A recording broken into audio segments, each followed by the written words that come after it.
ครับวันนี้เรามาศึกษาภาษาละนากันต่อนะครับด้วยการอ่านจากอ่าข้าวหงหินนะที่เพิ่นเขียนไว้เมื่อปี2468นะครับมันจะเป็นภาษาที่มันกลางเก่ากลางใหม่สักหน่อยนะครับก็คือกลางเก่ากลางใหม่ได้นะครับก็คือเก่าๆแต่ภาษาละนายุค400-500ปีที่อันเกิดภาษาละนามาเนี่ยมา ต้นเพิ่นบ่มีไม้เอกไม่โทก็คือไม่เหยาะไม่ขอจ้างนะครับพวกก็ผ่านเสียงพระเจ้าอะนะก็คืออันตามบริบทเหมือนภาษาอังกฤษนั่นล่ะจนกว่ามันจะมีอันอ่าไม่เหยาะไม่ขอจ้างอ่ามาเหมือนกับไม่เอกไม่โทนะมาก็ประมาณ200 ปีเนาะครับเมื่อประมาณนั้นอ่าก็อันมีฝรั่งอังกฤษนะครับเพิ่นมากาไม้ที่ภาคเหนือนะครับเพิ่นตั้งบริษัทบอร์เนียวด้วยมันภาคเหนือเนี่ยมาเชียงใหม่ก็เพิ่นก็เอามิชชันนารีมาตัวอย่างตัวพระโลก็อันเพิ่นศิกขาภาษาละนาเรียบร้อยเพิ่นก็อันแกะเป็นตัวพิมพ์แล้วก็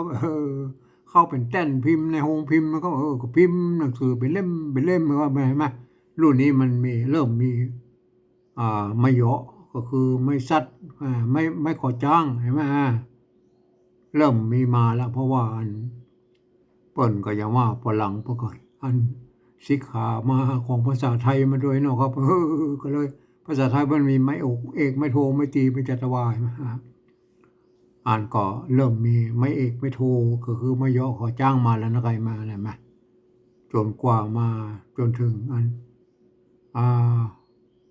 ประมาณทำสักพักหนึ่งเราก็เห็นมาโอ้อันป้านบริษัทกาไม้บนเลิกไปแล้วก็ขาย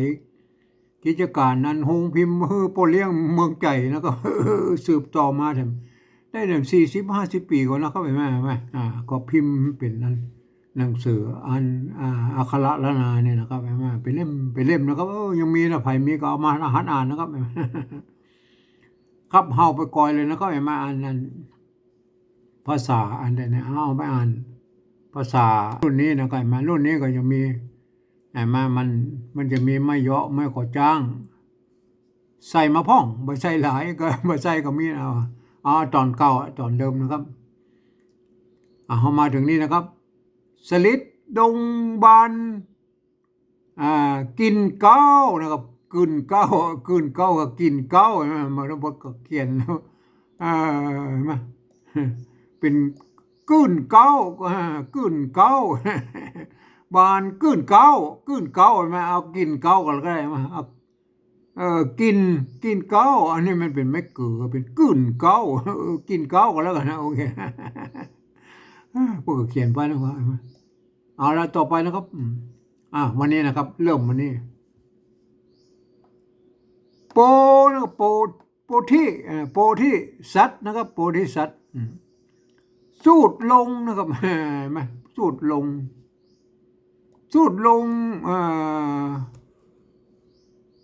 ยั้งเยาวนะครับเห็นไหมสูดลงยั้งเยาวเห็นไหมสูดลงไปเห็นไหมเห็นอันดอกมันนักนะครับเห็นไหมที่ที่กลางป่ากว้างที่กลางป่ากว้างเห็นไหมกว้างนะครับข้าวโอเคนะครับป่ากว้างป่ากว้าง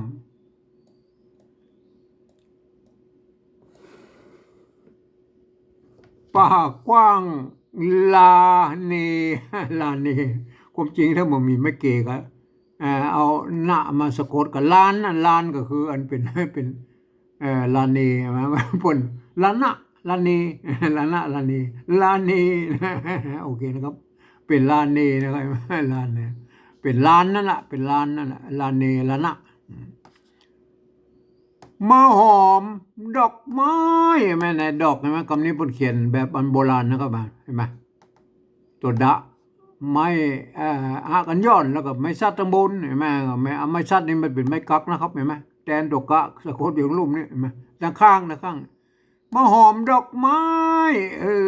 จื่นบานใจเวนะครับกันนี่กัน กันใช่ไหมนะกันใช่ไหมกันทางนี้ตัวเอากันนี่ตัวแล้วก็เอาหน้าเอาความจริงบ่ต้องใส่หน้านี่ก็ได้ก็คือกันนั่นนะครับกันท่าใช่ไหมกันท่ากันท่าใช่ไหมเห็นไหม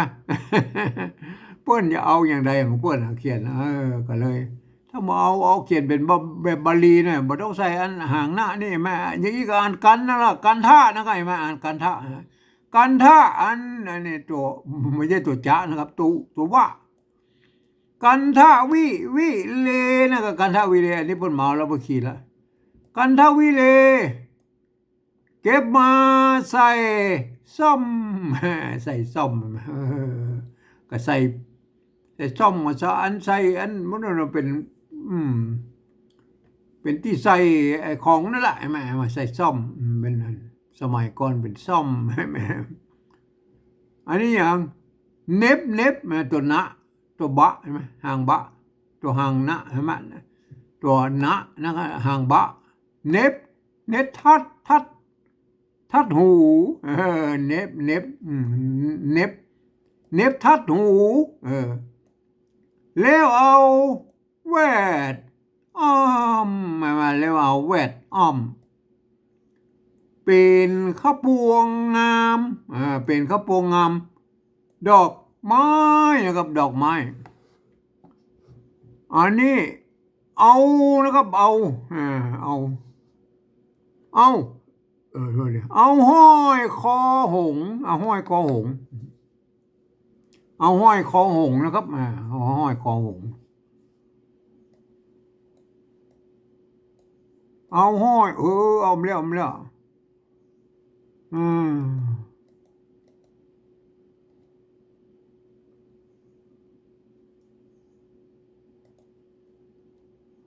มันผิด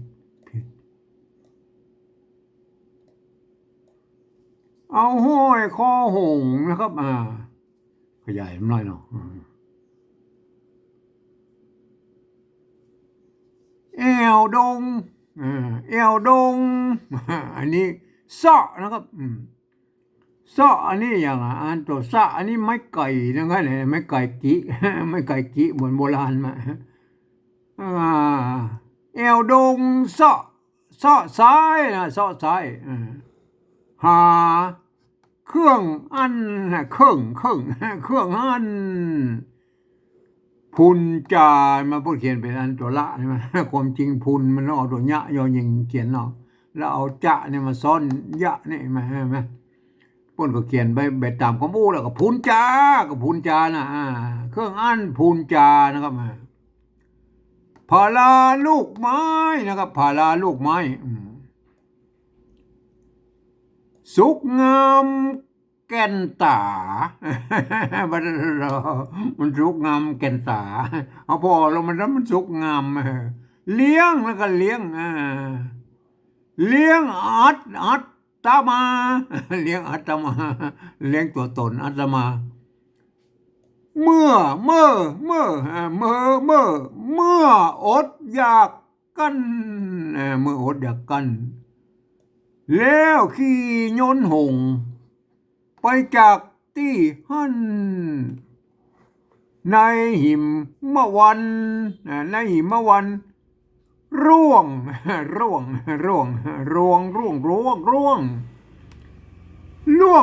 งนะเอาเป็นลอลิงนะในหิมะวันร่วงล่วง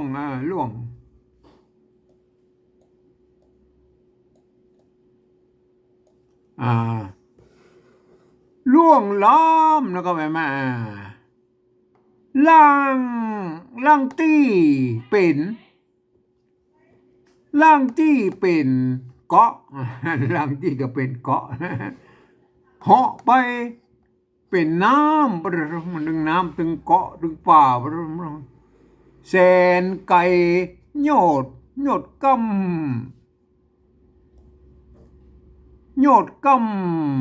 กงกาเพราะน้ำกงกามันกว้างการโปนเขตค่าย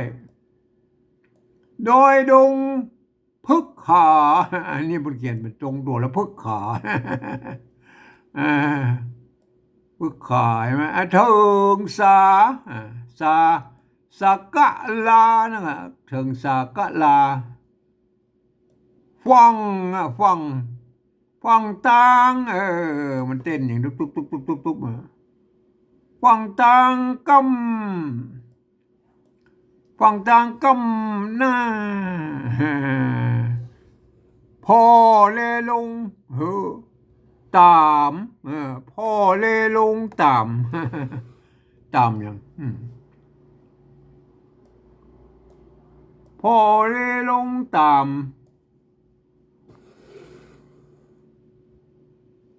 มโคงแผ่นลาหัน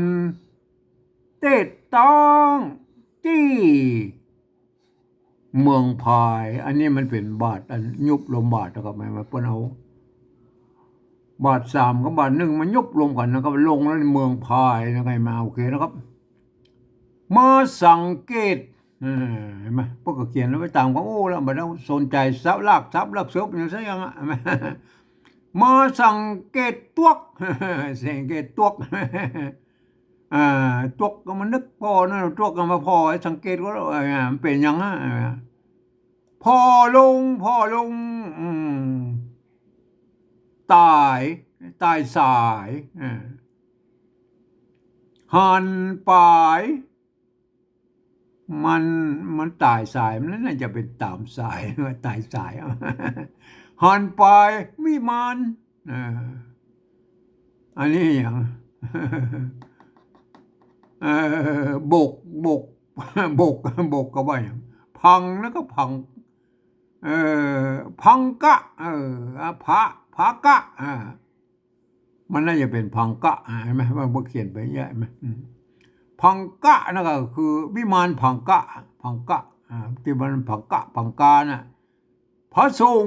เยี่ยมนะครับพังกะพระทรงเยี่ยมนะครับมาวิจาละในสัตว์ใบมันมีไอ้สัตว์ใบก็คือถ้าเป็นไทยก็ชัดใบนะมันเพราะสมัยนั้นเป็นสัตว์ใบ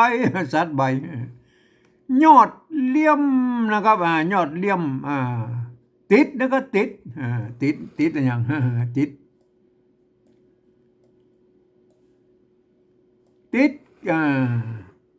ดคำแดงนะครับติดคำแดงยอดนะครับความจริงต้องมีไม้กงทำตรงนะครับยอดนะครับมันยอดเหมือนนะครับเหมือนเป็นเหมือนนะมั้ยเหมือนภาษาตังนี่มันก็คือภาษานั่นแหละมาเพิ่นเอาตัวตะนี่มันใส่ไม่กล่องเนี่ย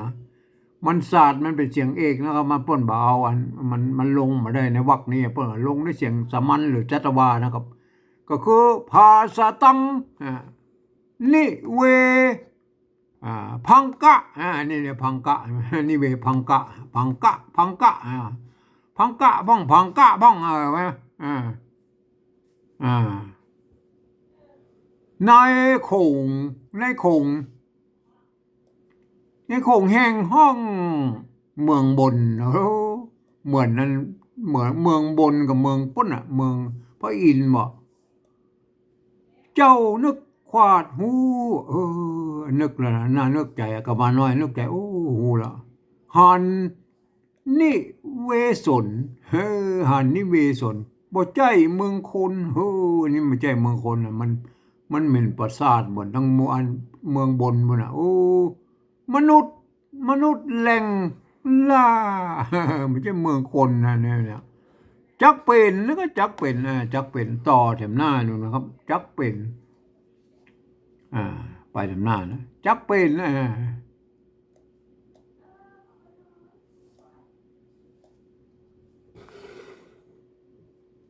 เอาใหญ่ๆมาจักเป็นเมืองผีเมืองมันถ้าเป็นใจเลือดใจย่องก็เมืองนะครับเมืองผู้เขียนเป็นเมืองเนี่ยมันสระก็สระอันนี่มัน มันใจร่วมกันนะครับเพราะว่ามันใจมาตั้งแต่สมัยโบราณละ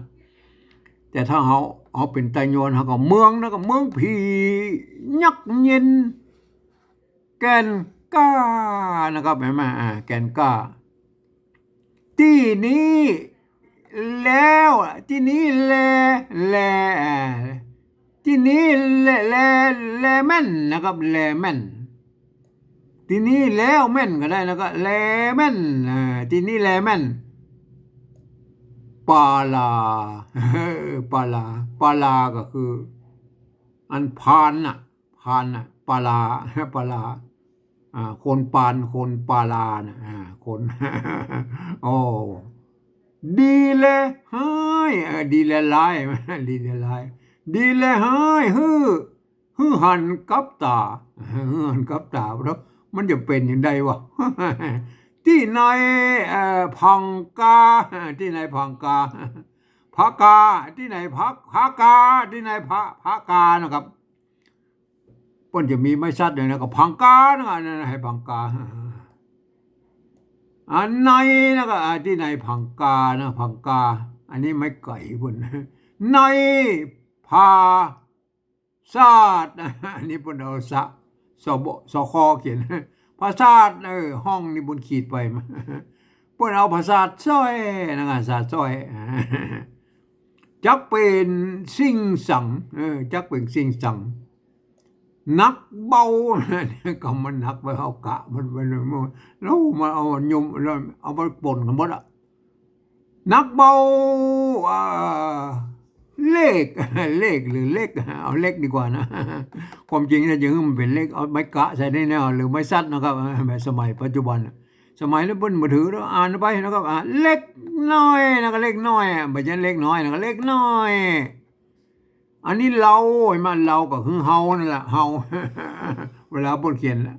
เฮานี่เพิ่นเอาตัวลอลิงเขียนนะละลอลิงเฮาแล้วก็เฮาจะขึ้นประสาทจะขึ้นประสาทไปเอวเฮาก็คนลอยเมฆฟ้าประเทศเฮาก็คนลอยเมฆฟ้ามาแล้วบ่กลัวจะขึ้นไปแอวแล้วเอาละมันยักกันยักไปโอเคแล้วก็ว่าเอากันเอาละเฮามาก่อยอันที่ปริวัติไว้นะครับเป็นมาที่ปริวัติไว้เป็นภาษาล้านนาแบบที่3นะครับในสำเนียงของอันไตโยนเชียงใหม่ตามที่ผมอบเนี่ยใช่ไหมจำมันไม่ใช่มันมีหลายสำเนียงนะครับภาษาล้านนานะสำเนียงไตลื้อไตยองไปทางนั้นเห็นไหม